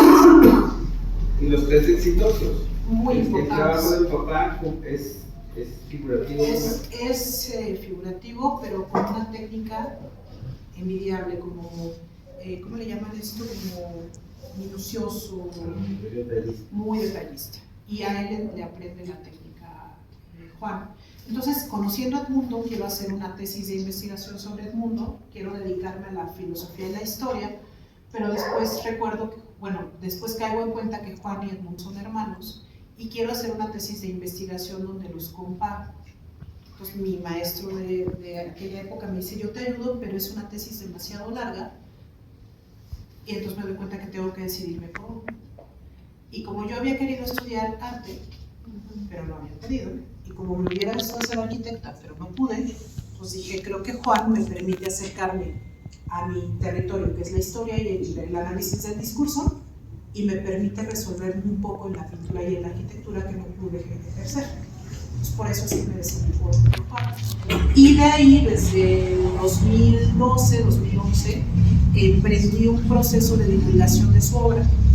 Yo estaba muy renuente a utilizar Facebook en esa época, pero yo decía, bueno, quizás más gente puede conocer a O'Gorman a través de ese medio. Mientras yo iba haciendo mis investigaciones, si me encontraba una foto, si me encontraba una cita, entonces iba todo subiendo. O sea, pero un acto así como si fuera mi cuaderno de notas. Y ese usuario ahorita ya cumplió pues 11 años, 12 años, y ha ido generando una comunidad muy interesada en el tema. Así pues, ¿mande? Como Juan O'Gorman, Adriana Sandoval, y pones Adriana Sandoval ahí bien. Y llevo 11 años difundiéndolo. Jamás pensé en que me pagaran. Por eso yo les decía ayer, si siembras una semilla para que te dé de comer es muy complicado. Para mí fue como un acto muy genuino. ¿Por qué O'Gorman? Porque es un tema tan complejo que a mí me tiene muy entretenido. O sea, le sigo dando vueltas y sigo aprendiendo, entonces no sé agotar. Entonces, a mí me interesa como investigadora hacer preguntas y Juan todavía no ha llegado como a ese fin. ¿Piensas tú que Gorman hubiera sido tan conocido sin Diego Rivera? ¿Y Frida? Era al revés. ¿O es al revés? La vinculación entre Juan y Diego fue muy importante. Él mismo lo señala cuando le hizo sus casas en Altavista. Fue como una especie de gran publicidad, porque Diego Rivera era el pintor que le había hecho un estudio, y un estudio de arquitectura escandalosa, porque la gente tenía mucha resistencia al funcionalismo, pero también te podría decir que Diego Rivera estaba imbuido en la discusión de la arquitectura mexicana, sí tenía que ser neocolonialista, neoprehispánica o moderna, y llega Juan O'Gorman con una contundencia que le funciona a Diego Rivera.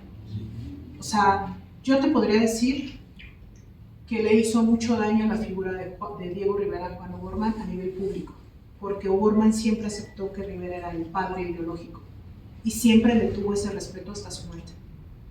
Y Diego Rivera, por el tipo de personalidad que tenía, era aplastante. O sea, varias veces no tuvo piedad con O'Gorman.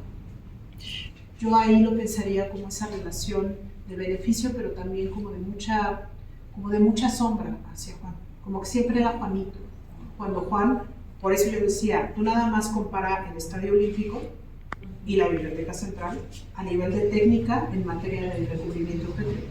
Y la verdad es que Juan arrastra a Diego Gacho, ¿no? También puedes ver el uso del vitral veneciano de Rivera en el Teatro Insurgentes, que es muy superior al que hace O'Gorman, ¿no? Ahí cada uno tiene sus alcances, pero yo sí creo que fue una relación donde hubo un beneficio mutuo, porque no era Diego Rivera haciéndole favor a Juan. ¿Y eran financieros o eran amigos? ¿Eran cercanos en la amistad o no?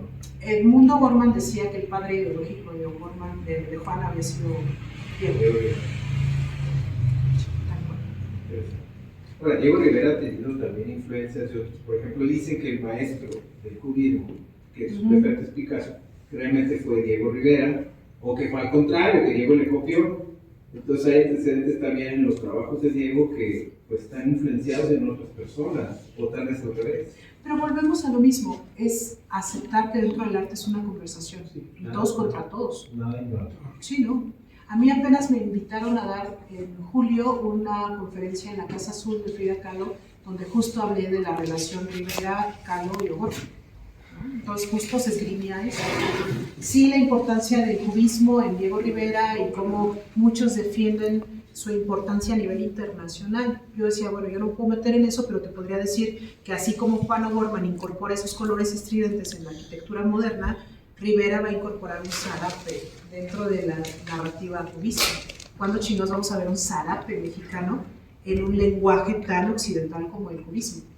Y eso es ahí sí es donde te das cuenta de la importancia, si hablamos de la semántica, es decir, de los elementos de la discusión del cubismo, Rivera lo incorpora. Cuando ves los elementos de discusión de la arquitectura moderna, O'Gorman hace una cerca de cartaces alrededor de las casas de Frida. Sí, Y ahí también está la relación con Luis Barragán, con Matías Geritz, con Gunter Gerso. Es que fue una generación singular, ¿no? Que hasta la fecha sigue funcionando. Sí, igual si quieres, Adrián, mejor ya le cortamos porque ya falta poquito. No, espera, en relación a la presentación. Para prender luz. Sí, para que prendamos la luz y vayamos haciendo como cierre. Sí, justo te iba a preguntar eso, que qué relación tuvo también Juan O'Gorman desde su perspectiva con Gunter Gerso, por ejemplo, también que su estructuralismo dentro de la pintura y luego su pragmatismo también, Matías Geritz y ellos, ¿qué tanto se influyeron? Pues Matías, por ejemplo, fue, como decía, esposo de Ida y fue de los pocos que protestaron en contra de la destrucción de la Casa Puebla. Y bueno, también tres preguntas que te quería hacer. ¿Por qué destruyeron la Casa Puebla? O sea, ¿quién permitió eso? ¿Cuál fue el motivo? ¿Cuánto costó hacerlo? Y ya ves que nos estabas diciendo cuánto costaría reconstruirla, pero ¿cómo está ese proceso? Pero primero eso, ¿quién la destruyó? O sea, ¿por qué? Bien, justo Porque dijiste que fue un asunto como muy personal. Sí, justo ahorita que mi compañero Raúl Flaqui pregunta al respecto, les comentaba que la exposición es un apunte para una reconstrucción, que es como la parte en la que le dimos la vuelta a la problemática. Cuando fui avanzando en la tesis de bueno, había terminado la tesis de la maestría, se reconstruye la casa cueva. A lo que llegamos, compañeros, es, tenemos una problemática concreta. ¿Quién había destruido la casa cueva? Históricamente está señalada Helen Escobedo, porque al papá de Helen Escobedo le vendió la casa a Juan Gorman, y Helen, siendo habitante de la casa, la destruyó. Entonces, en una ocasión les voy a dar así una anécdota súper rápida. Cuando vino Yoko Ono, creo que fue en 2013, al centro histórico. A mí me encanta Yoko Ono. Vino, le pagaron seguramente muchos millones en el Zócalo, y la señora pues nada más se bajó de su Jaguar precioso, hizo así a todos y se fue, ¿no? Y su instalación eran unos árboles de la esperanza, creo. Ajá, que tú ibas y le ponías árboles de los deseos, ¿no? Ataúdes. ¿Vale? Ataúdes. No, árboles que les colgabas una... Eso fue otra. Bueno. La primera exposición que hizo Yoko Ono fue en el Museo de Monterrey. de Guadalajara. Sí. Soy puso ataúdes y con ramitas. Eso. Pero eran cajas de madera, Sí. tienen su ventanita para el árbol. Sí, pero con ramillas. Secas, no. Secas. Sí, pero te estoy hablando Y ahorita luego fue otra exposición en no sé dónde, aquí en la Ciudad de México, ¿no? justo en el Zócalo. Bueno, el caso es que trajo una instalación de árboles, y tú ibas y ponías tu deseo y se lo colgabas al arbolito. Pero no me entusiasma esa mujer. Bueno, el caso es que le Para pagaron... John Lennon sí. ¿Qué debería yo leer? No, a ver, espera, justo esto que estamos platicando. Resulta ser que la mujer se baja, La mujer, güey. y exacto, y entre mucha gente, a mí sí me encanta, yo fascinada con ella. Yo vi la exposición en Pero lo interesante de esta anécdota es que llega un señor y le mienta a la madre a Yoko. Y le dice, chinga tu madre porque por tu culpa se separaron los Beatles. Entonces, yo me acuerdo que estaba así en éxtasis de Yoko Ono y el señor Yo gritando. estoy de acuerdo con el lugar conceptual en su... Ahí somos varios. Pero bueno, el punto es que gritó eso y yo me quedé como muy sacada de onda porque ella ni lo oyó. El señor Ni le entendió. ajá, ni le importa. Y seguro se lo han gritado en todos lados. Pero yo dije, o sea, yo decía, cuando hablamos de la casa cueva, decimos, chinga tu madre Helen Escobedo porque le tiraste la casa a O'Gorman. Era exactamente lo mismo. Entonces decía, ¿qué hay detrás de esas mentadas de madre a Helen Escobedo? Había una investigación, es decir, la conclusión de la exposición que yo les acabo de comentar, y que por eso les digo que me aventé mi manifiesto, era decir, es muy cómodo mentarle la madre a un actor histórico como Helen Escobedo, que además ya está muerta, porque le mienta a la madre ahorita que está muerta, porque cuando era directora del Museo de Ciencia y Arte, que era cuando acababa de destruir la cueva, nadie mentó madres. ¿Y si era directora, por qué no tuvo sensibilidad de conservarlo? Esas ya serían preguntas que ahorita no podríamos resolver desde la historia, porque está muerta. Pero, que sí, entonces... pero no hay una justificación que haga cuando la destruyeron. Lo que ella decía era, no me gustaba. No. O sea, Era suya. la hubieras vendido, tenías más terreno, hubieras construido Pero otra. ella fue la creadora del espacio escultórico junto con Pellegrés, y Queso y todo, ¿no? Paísmo. El espacio escultórico de seguro. Eso es cierto. Pero no en ese terreno. Pues sí tuvo su mérito, ¿no? O sea, tuvo su No, ella era una maravilla. Sí. Pero ¿Cómo? ¿qué hicieron en esa casa? A ver, esperen. Pero Helen Escobedo destruyó la casa. Pero chica su madre que ella Escobedo. ¿A qué vamos? Efectivamente, Helen Escobedo había generado la gestión para el espacio escultórico, que es como una especie de oda a la lava volcánica. Y la casa cueva... ¿Vale?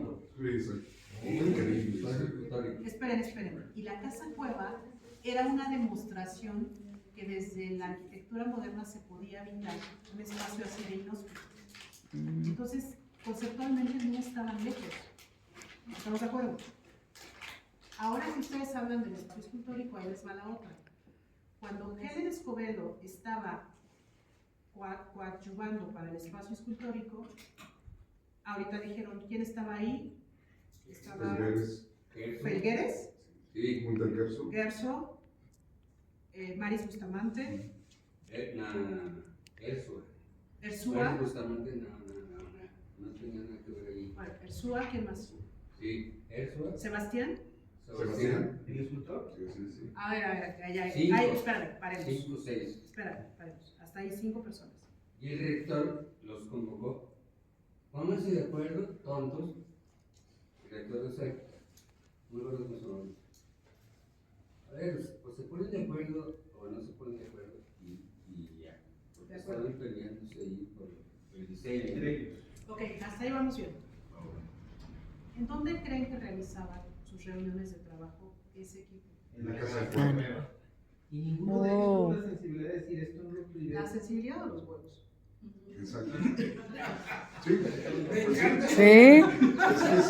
Es que exacto. Yo no me queda en la cabeza que no haya alguna protesta fuerte. Entonces, por eso es tan importante, compañeros. Entonces, ¿por qué no cambiar la óptica y decir, cuando Ida Rodríguez Prampolini elabora su carta a los periódicos de la época, lo enuncia como un crimen cultural? En México aconteció un crimen cultural que es la destrucción de la Casa Cueva, ¿de acuerdo?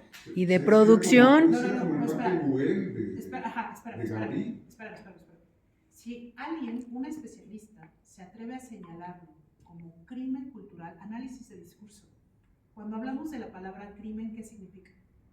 Pues Un asesinato. Un asesinato, un acto aberrante, perpetuado por alguien o alguienes. ¿De acuerdo? Espera, entonces tenemos en el crimen, si nos ponemos como investigadores hollywoodenses, tenemos la víctima o el que falleció, el perecido, que sería la Casa Cueva, y tenemos un actor visible del crimen, que sería Helen Escobedo. ¿Los crímenes se resuelven en soledad o de manera individual? Casi nunca. O tienes un cómplice o tienes un testigo que se queda callado.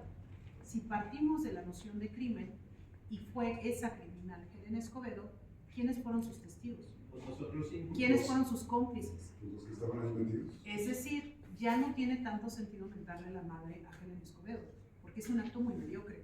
Tendríamos que pensar en los críticos que se quedaron callados, que tuvieron que haber escrito y que Los tuvieron que haber cómplices. denunciado, los que se quedaron callados cuando se reunían en su Sí, casa, Sebastián, que también eran Carlos, escultores, compañero. No era gente ajena al arte. Entonces, cuando se habla de un crimen cultural, esa es la conclusión de la exposición, la aproximación para una reconstrucción, que es decir, si estamos hablando de cómplices, perdón, si estamos hablando de crimen, entonces tenemos que hacer una investigación donde tiene que ampliarse el abanico de posibilidades y ya no preguntarnos ¿por qué Helen Escobedo la destrozó? ¿Por qué la crítica, desde que fue realizada esa casa, nunca la analizó y le dio su respectiva importancia dentro de la arquitectura mexicana? Desde ahí iniciamos con una invisibilización, y tan es invisible que la puedes tirar y no tienes consecuencias. Eso no pasaría. Híjole. El Estado no pudo haber declarado patrimonio antes de que se terminara. Si fuera importante para el Estado. Pero en ese momento no. ¿Y quién hace que sea importante para el Estado? Los críticos, Los los críticos, historiadores, sí. los especialistas, pero Que no lo es hicieron. ruido, que es ruido. Y ahí Es que no es, la visitaron, o sea. y ahí es cuando nos damos cuenta de que es un problema multifactorial y que seguir mentándole la madre a Helen Escobedo no nos lleva a nada. La conclusión es, si fue un crimen, abramos la escena del crimen. Más allá de si sabemos o no los motivos personales e íntimos de ella, sí sabemos que contó con la complicidad de varios sectores sociales. Y ellos están vivos. Pero ¿por qué odiaban a O'Gorman entonces? O sea, parece que fue un ataque a él, no a su casa nada más, a él. ¿Quién lo envidiaba tanto? ¿Quién lo odiaba tanto? ¿Quién lo quería borrar? Esas preguntas son las que tendríamos que formular. Algunos dicen que eran los de la ruptura, que tenían este desprecio por el arte mexicano. Por la figuración. Hay múltiples hipótesis. Lo importante es dejar de mentar madres para empezar a generar esos discursos que sí nos llevan a algo y no seguir enjuiciando a una mujer que ya ni siquiera se puede defender. ¿Y qué hicieron en la casa? ¿Qué hay ahí? Un edificio. Digamos que tenía murales de roca, los repellaron, tiraron muros. Pero la Todavía construcción existe. sigue. Ahí empezó un poco la onda de las piedras, ¿no? De los muralitos de indianos y no sé qué. Y luego Barman retomó todo eso. Así es, y Gerix, por ejemplo, hace una crítica en ese momento de por qué destruyeron un bien que podría parecerse a Gaudí, a Fernando Icay. Y hay gente que dice, si lo tuviéramos, vendría gente de todo el mundo a conocerlo. Pero justo, compañeros, el punto es ese, llegar a desmenuzar un objeto de análisis hasta esos puntos. Por supuesto que mi postura para muchos es molesta, por supuesto, pero finalmente abona a una discusión mucho más compleja que decir, sí, Helen Escobedo destruyó la casa, y es como mucho más proactiva, es decir, dentro de todo este barullo, que no sabemos quién, por qué ni cómo, nosotros levantamos la mano y ahí está la mano. Y es una realidad que si hay una iniciativa formal, puede hacer una reconstrucción a partir de eso. Entonces, pues básicamente, compañeros, esa sería la conclusión. Gracias. Una de las conclusiones. Sí. No sé si tengan alguna duda. ¿Vale? Se retira la mentada de madre a la señora. Sí, y yo creo que, o sea, a ella y a sus hijos, yo creo. O sea, como que se tiene que ampliar, se tiene que repartir. Así es. Esto parece ya la Cámara de Senadores.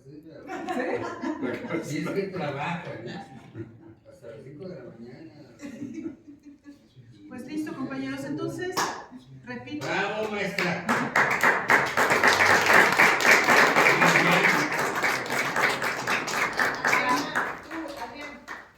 Haz una foto grupal. Sí. Pero Sí.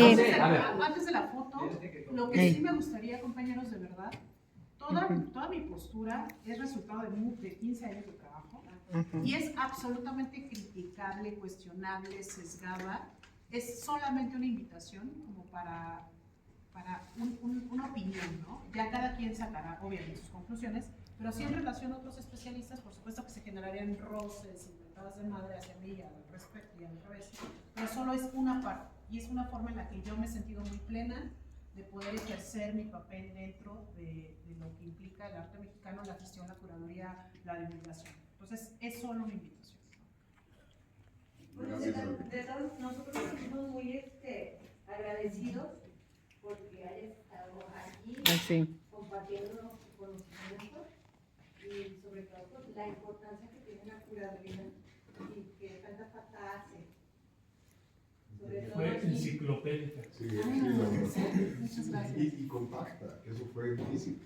No, además, es una. ¿Cómo dice? Manejas tu ego de una manera tan especial. Gracias. Muchas gracias. Sí, es que cuando apenas empezaba me metieron unas chingas, que yo no dije, quiero ser como Julio Jefe. No, y dije, no, yo no quiero seguir en eso. No, yo no quiero, ¿no? O sea... Bueno, pareciera que cuando comienzas a escucharte uno dice, ¿valdrá la pena? Por eso, por el tema de tu sensibilidad y de tu manera de tratarnos, ¿no? De mucho respeto. Entonces, sí, yo creo a las palabras de la compañera, tu nombre, Soy yo. y agradecerte que hayas estado acá. Ay, sí. Me siento otra vez muy complacido de regresar a estos mundos. No, pero ahí sí puntualmente, gracias Adrián. Sí, O sea, al a la Adrián. gestión, a los compañeros que están con este espacio, con la necesidad, o sea, volvemos a lo mismo, oye si vienes, oye el camión, oye a qué hora sales, oye el hotel, oye a qué hora hay, o sea, todo es una chinga, ¿no? Entonces, en ese sentido sí es importantísimo subrayar el esfuerzo de mis compañeros, es importantísimo. Si quieres tu casa aquí cuando quieras, puedes venir las veces que quieras, está a tus órdenes. Muchas gracias. Mi tocayo es un... Bueno, jamás se me imaginara uno cuando lo trata que El niño bonito es el que... ¿Qué paró la changa? es médico, pero es un hombre tan... Bueno, yo lo admiro mucho, lo conocí hace tiempo, mi esposa estuvo trabajando con él, es súper creativo, o sea, tiene ideas que... unas locuras que dices, no, mira, esta locura. Pues ve aquí. Por favor, que me Ve aquí. No, sí, es de las personas que debemos de reconocer en Zacatecas. Yo es la primera vez que lo digo en público, que debemos de reconocerle su esfuerzo, su dedicación. Gracias. A Raúl no lo conocía tan académico, ¿verdad? Lo conocía escuchando música, pero Muy serio, ¿verdad? muy serio, muy serio. Pero ahora Visualicemos las diferentes perspectivas, ¿no? Del arte contemporáneo, del arte internacional, curadurías, no sé qué. Y Adriana, pues, es un experto. Yo la conocí de morrilla, ¿eh? Sí, no, pues sí, Chucho y yo ya nos conocemos hace muchos años. Sí, yo a Chucho lo conocí cuando tenía 29 años, o sea, ya. Él o ella.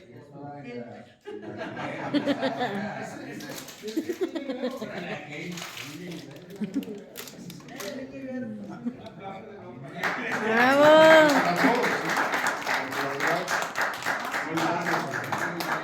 No, gracias a ustedes, si no hubieran venido, o sea, es un esfuerzo conjunto. No, pero fue un gozo, fue un gozo. Se repita, escucharte. se repita. Aprendimos muchas cosas,